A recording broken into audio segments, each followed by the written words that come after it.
vous le disais en ouverture, ce matin, nous marquons un arrêt majeur pour savoir qui dirige effectivement le monde. Est-ce Dieu ou alors Satan? Ça peut paraître amusant, légèrement banal, mais je voudrais d'abord passer la parole à Jama Fils pour qu'il nous définisse d'abord, selon lui, ce qu'il entend par Dieu, et maintenant, selon lui, qui est Satan. Merci, parfait, de me passer la parole. Là, je vais arborer ma casquette de serviteur de Dieu. Tout à fait. Pasteur, pour amener d'abord les uns et les autres dans la réalité des faits. Le monde est une création qui vient d'une entité que nous appelons Dieu.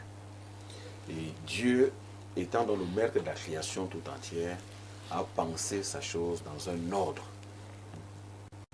comme le pense l'architecte, où chaque pièce a été bien mise à sa place.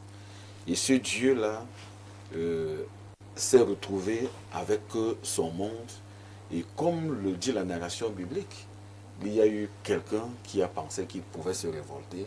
Il s'est détaché. J'en viens. Moi, je préfère qu'on soit méthodologique, méthodique. C'est-à-dire qu'on définisse d'abord qui est Dieu. Maintenant, qui est Satan. Et vous verrez que ce que vous êtes en train de dire là maintenant va beaucoup plus nous aider. D'accord. Je vais donc faire très court parce qu'il ne faut pas perdre du temps. Dieu est le maître de la création. Tout simplement. Tout ce qui existe appartient à Dieu et c'est lui qui a créé toutes choses. Il n'y a rien qui est en dehors de lui. Tout vient de lui. Et qui est Satan? Satan est donc l'une de ces entités qu'il a créées et qui a pensé à un moment donné qu'elle pouvait se révolter contre Dieu. Et dans la narration et dans la mythologie telle que nous le connaissons aujourd'hui, la Bible nous raconte et nous dit que Satan a été déchu du ciel avec 30% des anges de Dieu. Il est donc descendu sur la terre où il est venu manifester sa puissance. Maintenant, après, il y a le Christ qui est Jésus, qui est resté fidèle à Dieu, qui est aussi descendu maintenant sur la terre pour mettre fin au pouvoir de Satan et rétablir l'harmonie et l'ordre divin, non seulement sur la terre, sous la terre et dans les cieux, donc dans la création tout entière. Je peux m'arrêter pour le moment. Imam Cheikh Ali, Dieu a chassé Satan et il est descendu sur la terre avec 30% des anges. Et selon Jama, Jésus aussi est donc revenu pour rétablir l'ordre. Et selon lui, il a d'ailleurs dit en début d'émission, c'est Dieu qui dirige. Alors, si Satan est descendu sur terre avec un tel pourcentage d'anges, est-ce que ça ne voudrait pas dire que ce Satan-là a de l'influence? Bon, la question qui se pose, c'est Jésus qui est venu rétablir l'ordre là, est-ce que l'ordre a été rétabli? C'est ça. Question. Est-ce que l'ordre a été rétabli? Parce que lorsque j'ai écouté M. Njama, pardon, excusez-moi, et il a dit que Jésus est venu pour rétablir l'ordre. Bon, j'ai pensé qu'il va dire après, mais l'ordre n'a pas été rétabli, puisque le mal la vie va de mal en pire. Il a dit que le mal galope. Il a dit que la méchanceté va de manière exponentielle. Plus le temps passe, on se rend compte que l'immoralité gagne l'espace. Vous savez, les anges ne désobéissent pas. C'est vrai qu'on n'a pas la même conception islamiquement et chrétiennement, on peut dire comme ça, là, du mot ange. Chez nous, en islam, les anges ne désobéissent jamais à un ordre divin. Ils sont obéissants. Satan a été déchu avec ses semblables, tout simplement, et ceux qui l'ont suivi. Donc nous disons ceci, que Dieu, par définition, c'est le début sans commencement, c'est l'infini sans fin. C'est le Créateur incréé qui a deux types de volontés. La première qui est la volonté universelle, qui voudrait que tout ce que Dieu voudrait que cela s'accomplisse, s'accomplit.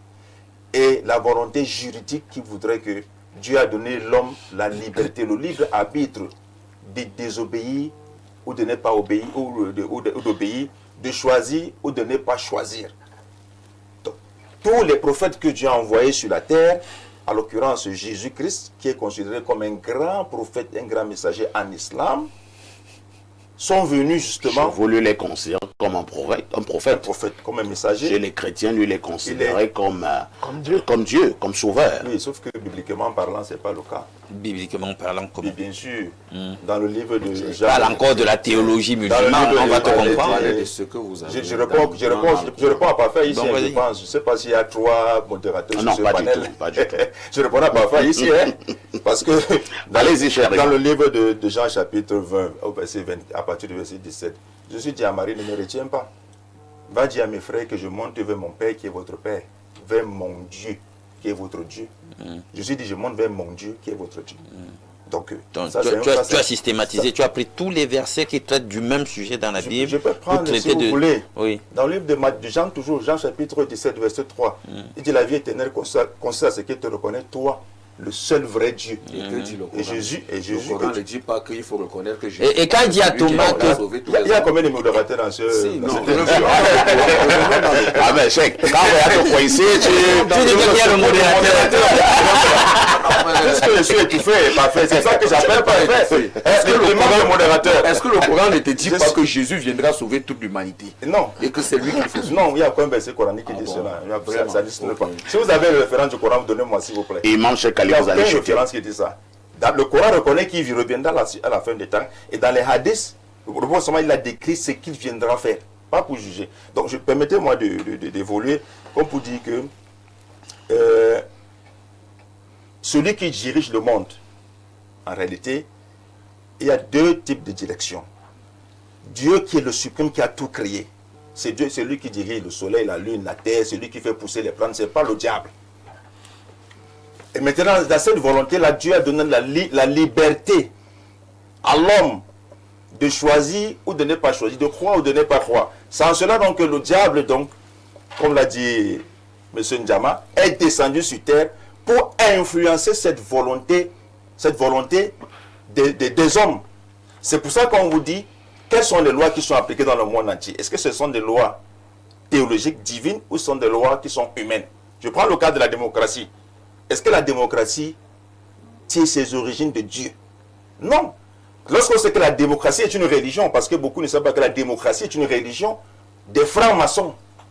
Ah bon? Bien sûr, la démocratie c'est une religion, il faut comprendre. Vous êtes sérieux là? On nous fait comprendre que c'est une idéologie politique, mais arrêtez, la démocratie est une religion maçonnique.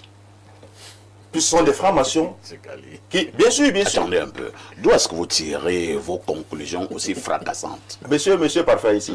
Et qui sont les pionniers de la démocratie dans le monde entier? Abraham Lincoln, qui est l'un des pères ancien chef d'État des États-Unis, qui définit la démocratie comme étant quoi? Le gouvernement du peuple, pour le peuple, par le peuple. La France aujourd'hui, qui occupe un grand poste politique ou bien stratégique dans le monde entier, la devise de la France est la même devise que la franc-maçonnerie. Liberté, égalité, fraternité.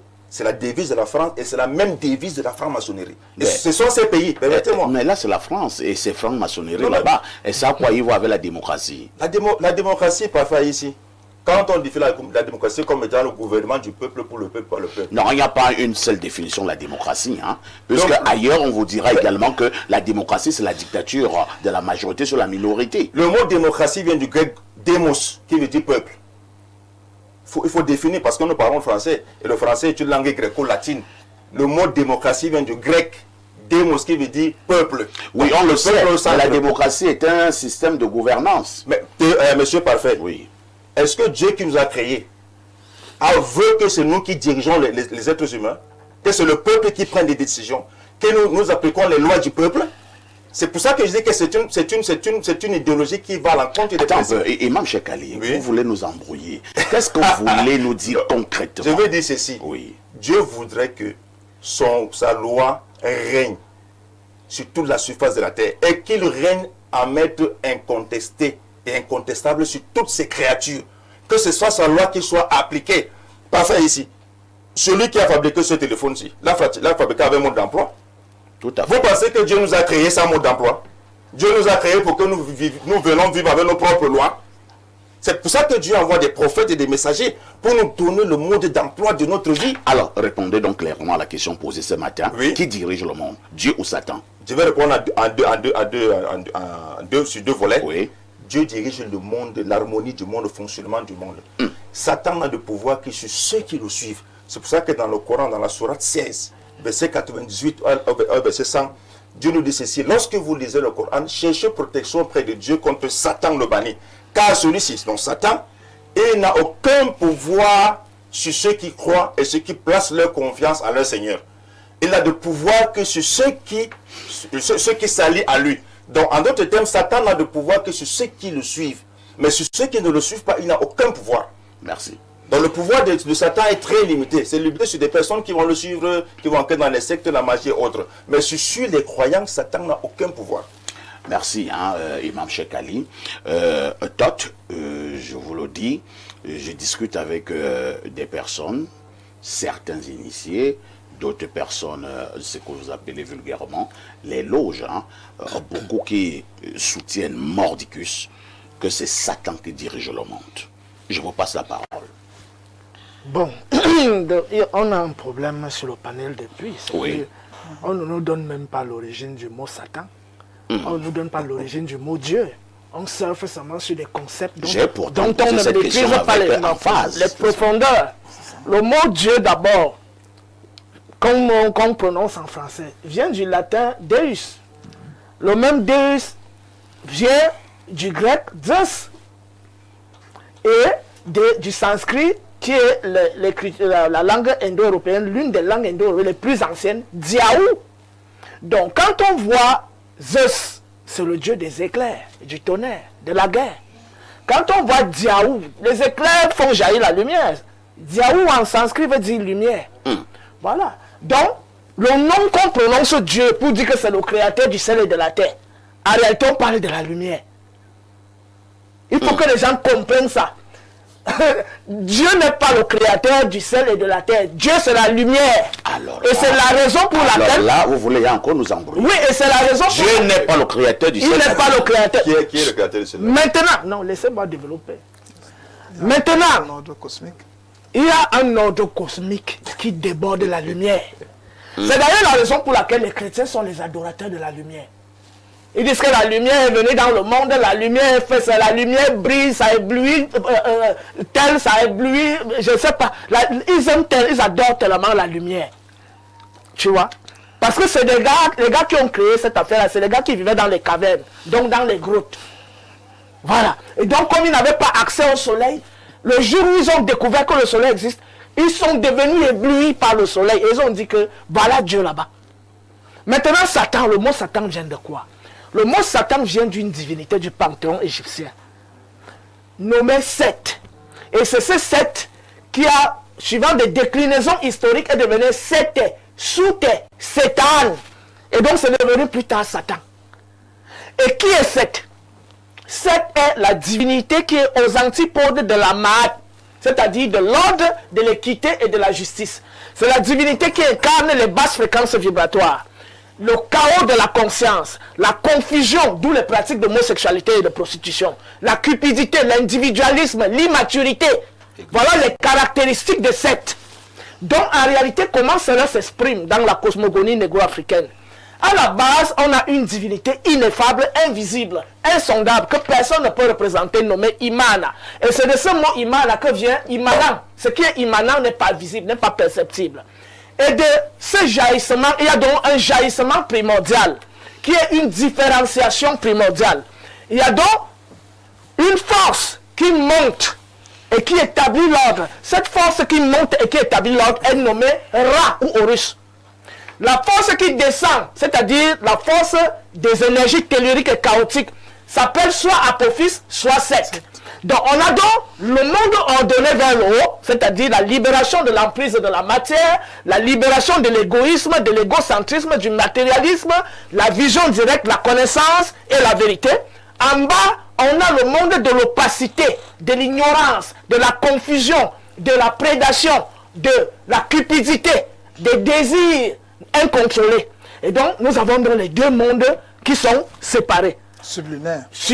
Et donc, on a ces deux forces qui agissent. On a en haut, Ra ou Horus, en bas, Apophis ou Set. Mais, au commencement, il y a une divinité, une qu'on appelle Imana, qu'on ne peut pas représenter. Donc, il y a le Dieu universel qui est Imana. On a donc deux forces antagonistes qui jaillissent de cette divinité. Une monte, qui est le symbole de l'ordre, de la justice, de l'équité, de l'harmonie et de la connaissance. L'autre qui descend, qui est le symbole de l'ignorance, de la cupidité, de l'individualisme, de la prédation et de la confusion. Donc, au milieu, il y a ce qu'on appelle Maat, d'où le symbole de la balance, qui vise donc à rééquilibrer ses forces. Et donc, pour que ces forces puissent être équilibrées, il faut que les serviteurs d'Horus soient prépondérants. C'est ainsi qu'à une certaine période de l'histoire, les pharaons étaient l'incarnation de l'ordre de la justice et l'équité sur terre. Il y a certains pharaons qui ont dévié, tels que Téti dans la 6e dynastie, tels que Akhenaton, tels que la dynastie des Ramsès, tous ces gens-là. Il y a des pharaons qui sont restés axés sur la Maat, notamment Khufu, qu'on appelle Khéops, Menkaura, c'est-à-dire Mykérinos, Khafra, c'est-à-dire Khéphren, on a Nedjeket, on a Meni, qui est Narmer, qui a unifié la haute et la basse Égypte. Il y a des pharaons qui sont restés alliés à la Maat. Maintenant, dans l'histoire, donc, il y a les serviteurs de Set ou d'Apophis et les serviteurs d'Horus ou de Ra. C'est-à-dire, d'une part, les serviteurs du vice, de la confusion, de la cupidité, du matérialisme, du désordre des consciences, des énergies chaotiques et de l'immaturité. De l'autre côté, on a les serviteurs de l'ordre, de l'équité, de la justice, de la vérité et de la connaissance. Lorsque sur la balance, il y a donc les serviteurs de ceux qui débordent et entament le déséquilibre, on entre donc dans un monde déséquilibré. C'est dans cette mesure que depuis la chute de l'empire nubo-égyptien, à partir du sac des Thèbes, quand les Assyro-Babyloniens ont saqué le lieu sacré, le plus sacré de l'Égypte pharaonique, notamment Thèbes, autour de l'an 630, il y a donc eu bascule d'énergie vers les énergies chaotiques. Le règne du chaos a débuté exactement à cette période. Donc actuellement, le monde est gouverné à 90% par les serviteurs de Seth, c'est-à-dire de Satan. Ceux qui mettent en œuvre la balance des énergies, c'est les humains. Donc, en fonction de leur degré de connaissance, en fonction de leur degré de conscience.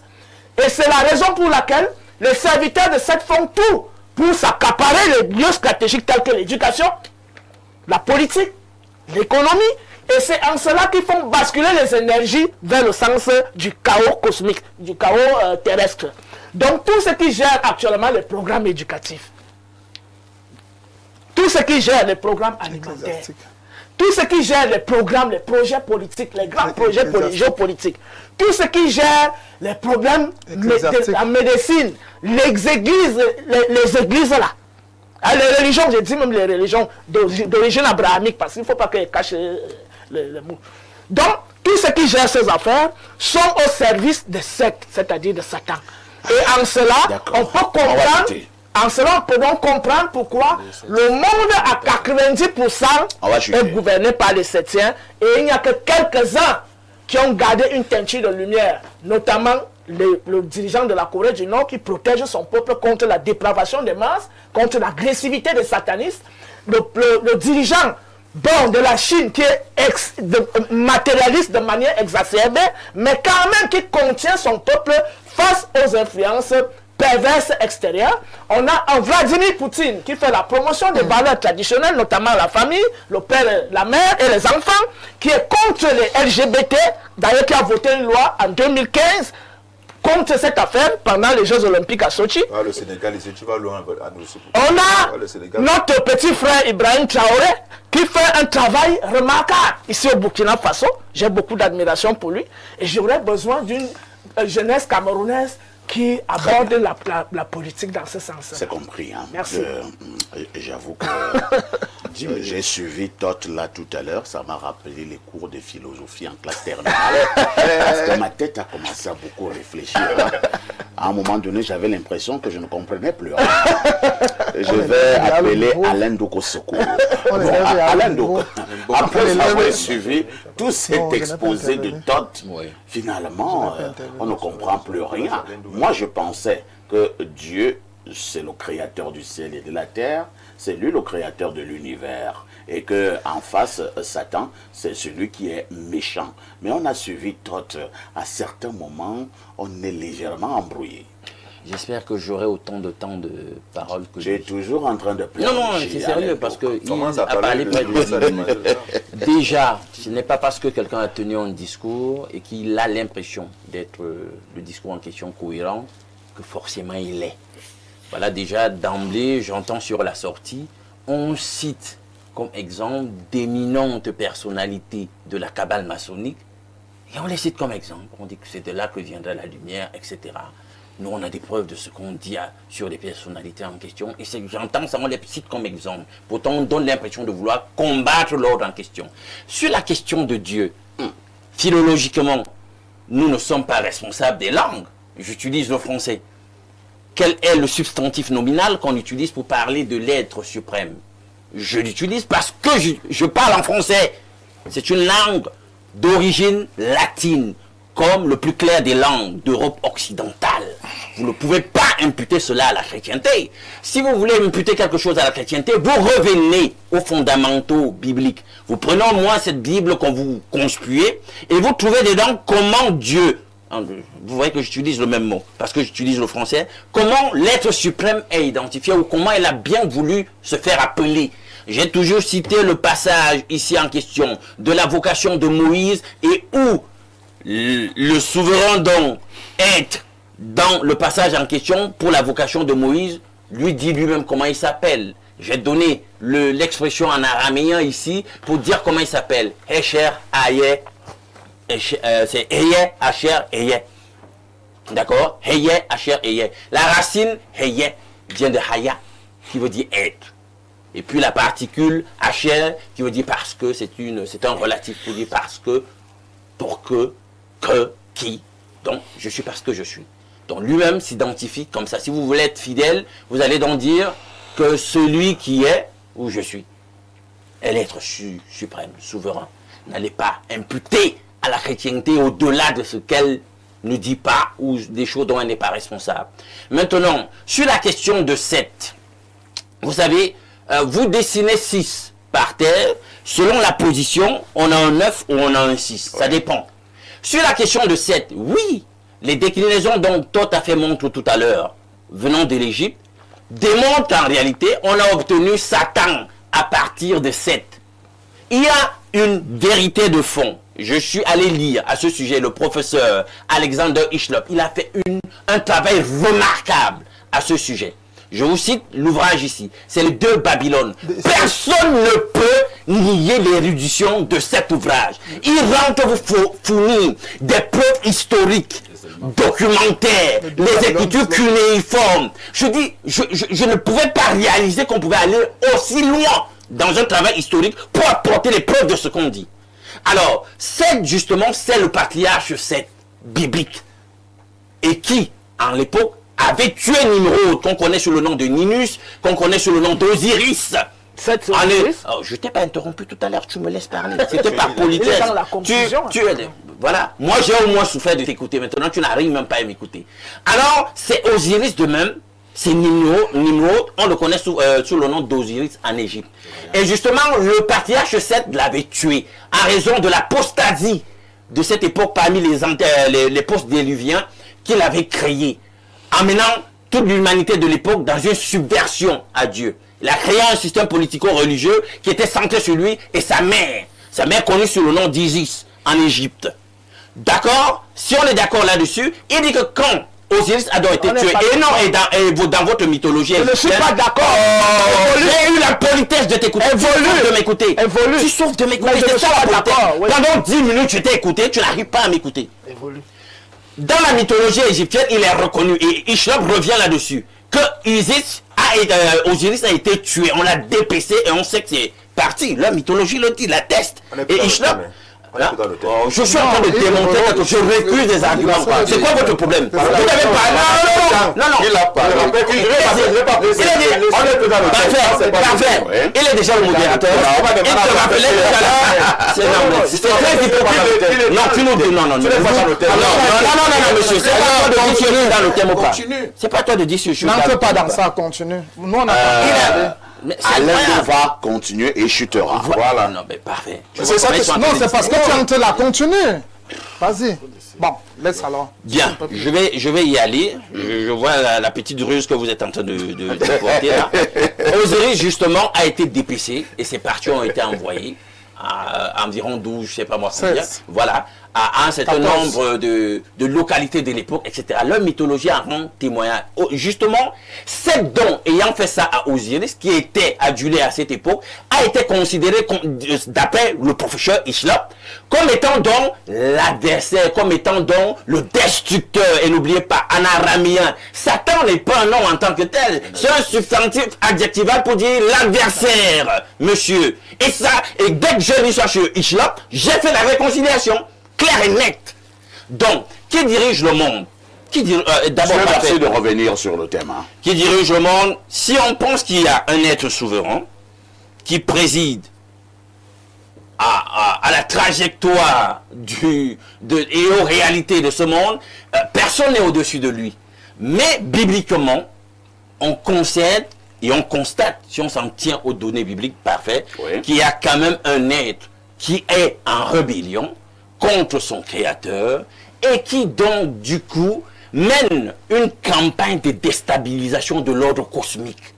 Il a pris avec lui, je cite la Bible, 1/3 des anges du ciel, c'est écrit dans Apocalypse 12 verset 9, et c'est avec les autres entités dont célestes qu'il mène toute la campagne de troubles, de déstabilisation, de subversion, d'inversion sur la terre, en instrumentalisant les agents humains que nous sommes. Je sors par là parfait pour dire aux gens qu'il faut être modeste dans la vie. Vous ne pouvez pas être une religion sortie d'une certaine foi et vous venez vous parler avec beaucoup de témérité, d'arrogance, quand on sait même que le Allah en question, je tiens à vous dire, j'ai lu un auteur qui a écrit l'ouvrage où ils disent Allah.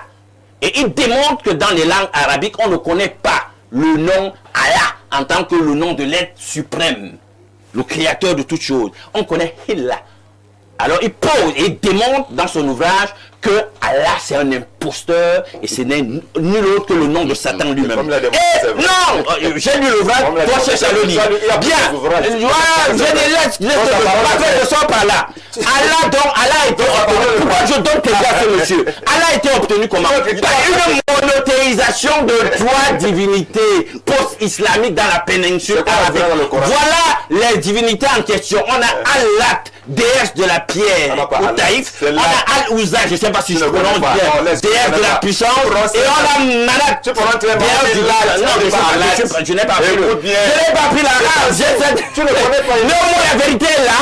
Allah, c'est un conglomération de trois divinités païennes pré-islamiques. C'est écrit. Tout le monde sait ça. On dit pas Allah. On dit là. Je ne vais pas dire ce n'est pas un problème sur la prononciation. Ce n'est pas un problème sur la prononciation. Je n'ai pas appris l'arabe. Je suis là pour apprendre l'arabe. J'ai un BD essentiel à transmettre. Allah, c'est une imposture. Non, s'il vous plaît. C'est la vérité qu'il fallait dire. Très bien. Je vous rappelle que nous avons une émission très importante et un débat très pertinent ce matin. Je vous suggère tout humblement de faire montre de discipline. Je vais passer la parole au docteur Noir qui vous a suivi avec beaucoup d'attention. Mais je vous suggère encore, monsieur Noir, de faire un effort, de rester sur la problématique. Il y en a qui disent des choses très intéressantes sur le plateau, mais faisons un effort de ne pas trop nous éloigner de la problématique de ce matin. Au sortir de cette émission, moi je voudrais savoir qui dirige le monde. Est-ce Dieu ou Satan? Très bien. Est-ce que tu permets que je reprenne certains trucs ou alors on avance? Reprends certaines choses, certains débats, mais ne tarde pas beaucoup. Bon, le grand frère Cheikh a parlé. Je vois aujourd'hui une tendance qui est telle que dès qu'une chose en genre, on attribue ça à la franc-maçonnerie. On dit que c'est les francs-maçons qui sont derrière ça. Non, le mot démocratie, tu l'as défini, mais la démocratie existait déjà dans la Grèce antique. Voilà. La démocratie existait déjà dans la Rome antique. C'est vrai. La franc-maçonnerie est née dans les travaux de Jean-François Desaguliers et elle est née aussi des travaux du pasteur Anderson, parce que c'est très bien de dire, James Anderson, en 1772. Qui a participé à la rédaction de la Constitution de la franc-maçonnerie. Donc la démocratie n'est pas née, ou alors n'est pas le travail des francs-maçons. Elle existe depuis les temps antiques. Bon, perfecto. Moi, lorsque je définis les choses, j'entre presque dans tous les domaines. Si nous entrions dans les Upanishads, l'une des plus anciennes religions, qui est une religion védique, et qui se retrouve de l'autre côté dans les Indes antiques, on va parler de deux forces majeures qui ont créé l'univers. On a le Anta et le Artha.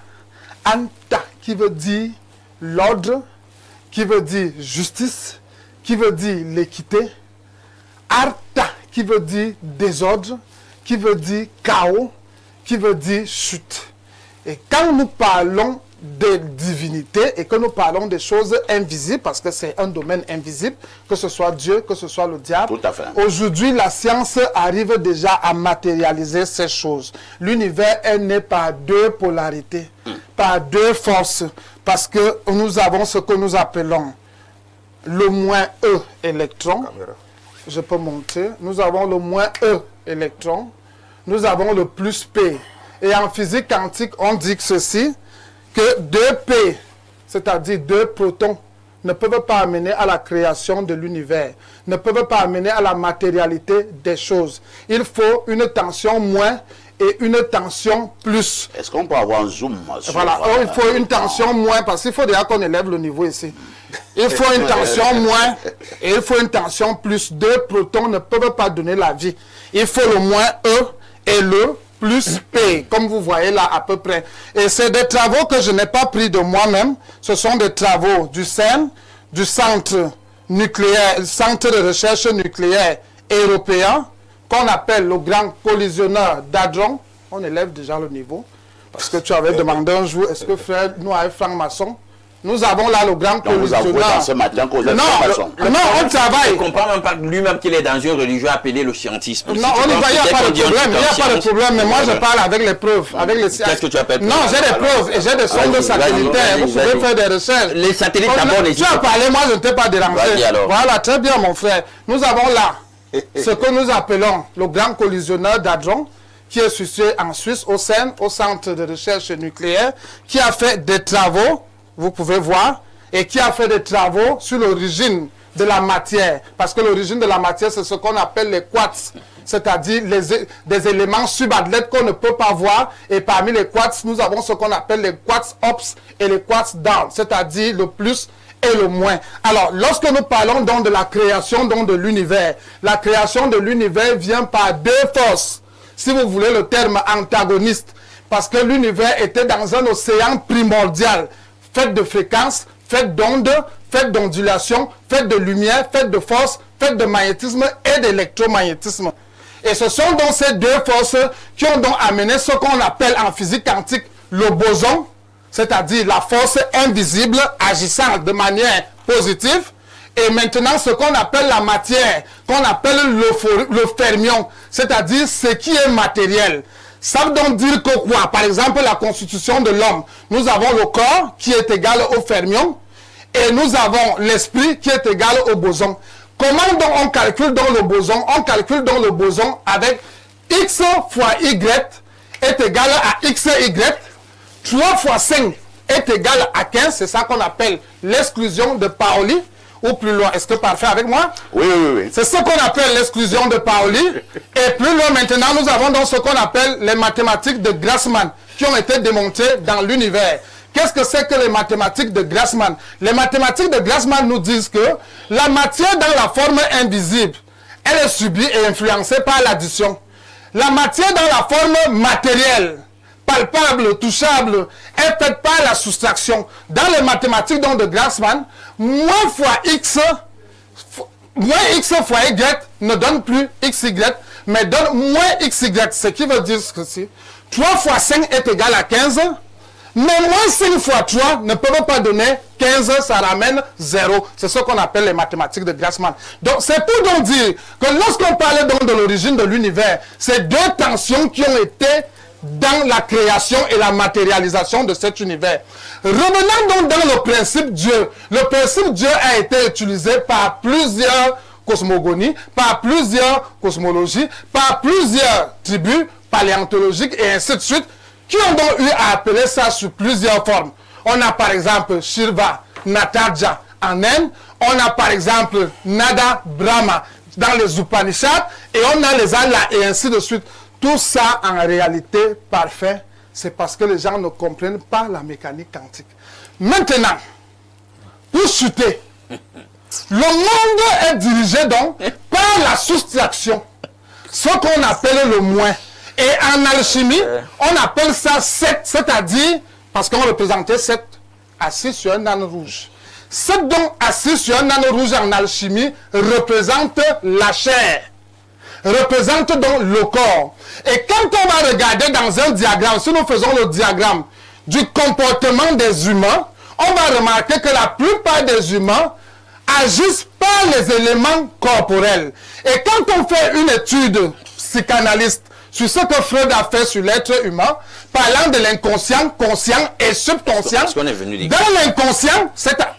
Vous avez parlé, moi je ne vous ai pas dérangé. Moi je chronomètre. Mais toi tu as parlé, tu es rentré dans des antithétiques, moi je n'en parle pas là. Si vous voulez, vous allez débattre avec les miens. Si vous aurez le nouveau. Maintenant donc je continue. Pour dire ceci, l'être humain actuellement, par ce qu'on appelle Satan 7, qu'on appelle encore en alchimie Adam rouge, qu'on appelle encore Hadès, ainsi de suite, le dieu de la mort, et ainsi de suite. Actuellement, l'être humain est agi et le monde dans lequel nous sommes est influencé par cette force négative. Ça veut dire que c'est Satan qui gouverne. La plupart des gens qui sont sur terre ici, que ce soit les prêtres, que ce soit les pasteurs, que ce soit les évêques, les archevêques, tous ces gens-là, la plupart sont des gens charnels, corporels.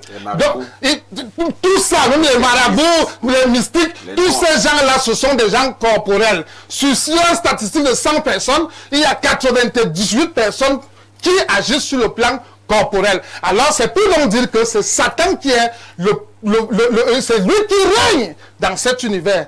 Parce qu'il y a plusieurs choses que je vais encore démontrer à mon deuxième jet, parce que je vais prendre des clubs dans lesquels les décisions de ce monde se prennent. Je vais prendre les associations dans lesquelles les dirigeants de ce monde entrent pour prendre certaines décisions. J'avoue que j'ai souvent eu à faire des émissions de jeudi spiritualité, mais aujourd'hui c'est un peu compliqué. Alors, je vous amène d'abord 241, c'est un message qui nous vient du Gabon. Bonjour le plateau, bonjour monsieur Haïssi, qui dirige le monde, Dieu, Elohim ou Satan. Du constat qui est clair et net est celui-ci, le mal domine, les contre-valeurs, les crimes et autres nous prouvent que ce monde a pour chef Satan. La Bible répond clairement à cette question. Matthieu 4, verset 9, Luc 4, verset 6, 7, Satan dit clairement au Seigneur Jésus que tout ce monde et les royaumes de ce monde sont à lui.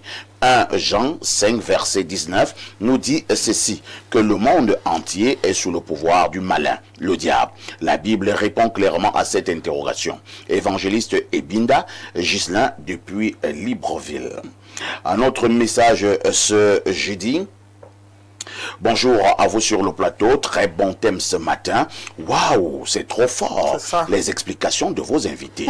Ils parlent tous, mais simples, éclairés, que nous sommes encore plus perdus par leurs explications. Ça va dans tous les sens, car chacun donne ses explications sur le sujet et on ne sait du coup qui croire ou qui même écouter. C'est Karim de Borne 15 à Simbok. Merci. Karim, je te donne un conseil. Réécoute cette émission 3 fois. Tu vas commencer à comprendre. Si tu écoutes seulement une fois, tu ne vas pas bien comprendre. Alors, on prend un autre message. C'est un message qui nous vient du 212. Il s'agit du Maroc. Bonjour, parfait ici. Le Aïdja Awa de la modération. comme on a parlé de Allah, j'aimerais profiter de cette occasion et taquiner un tout petit peu mon ami Cheikh Ali. Et l'islam, permets-le-moi s'il te plaît, parfait. Monsieur Ali, il y a environ 2 semaines, vous nous avez révélé que vous aviez été chrétien catholique, baptisé et même communié avant de quitter cette religion. Vous avez donc à un moment de votre vie exercé ce que l'on appelle une liberté de conscience, celle de quitter une religion pour en adopter une autre. J'aimerais donc vous soumettre un cas de figure. Supposons que vous ayez une fille, supposons que devenue adulte, elle vienne vous voir et vous annonce qu'elle souhaite quitter l'islam. Elle vous explique que certaines choses qu'elle pense trouver dans les textes religieux ou dans certaines interprétations la dérangent profondément. La violence religieuse, le statut de la femme, l'esclavage dans l'histoire des sociétés musulmanes ou encore certaines pratiques qu'elle juge moralement inacceptables. Elle vous dit alors qu'elle ne souhaite plus appartenir à cette religion. Ma question est simple. Accepteriez-vous sa décision? Cheikh Ali, vous pouvez répondre? Bien sûr. Puisque dans l'islam, Allah dit là, il n'y a pas de contrainte dans la religion. Il peut dire ça dans la sourate 2, verset 256. Allah dit là, il n'y a pas de contrainte dans la religion. En tant que ma fille, je vais essayer de la ramener, de lui parler, mais je ne peux pas lui forcer à faire ce qu'elle ne veut pas. Là, et puis le juge du jugement. Moi, je ne serai pas responsable de ma fille. Très bien. Il continue en disant, car si vous l'acceptez, vous reconnaissez implicitement qu'un individu doit pouvoir quitter une religion librement, exactement comme vous l'avez fait vous-même en quittant le christianisme. Mais si vous refusez sa décision, alors vous lui refuseriez une liberté que vous vous êtes accordée à vous-même. Et la question devient encore plus directe lorsqu'on considère certains textes religieux qui sont souvent cités dans ce débat comme le hadith. C'est lui qui change de religion, tuez-le.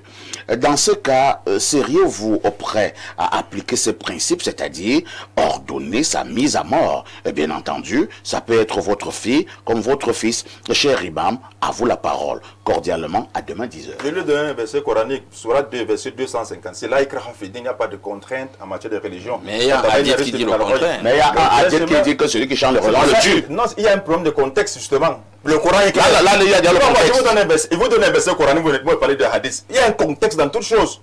Il y a un contexte. C'est pareil pour les Bonjour.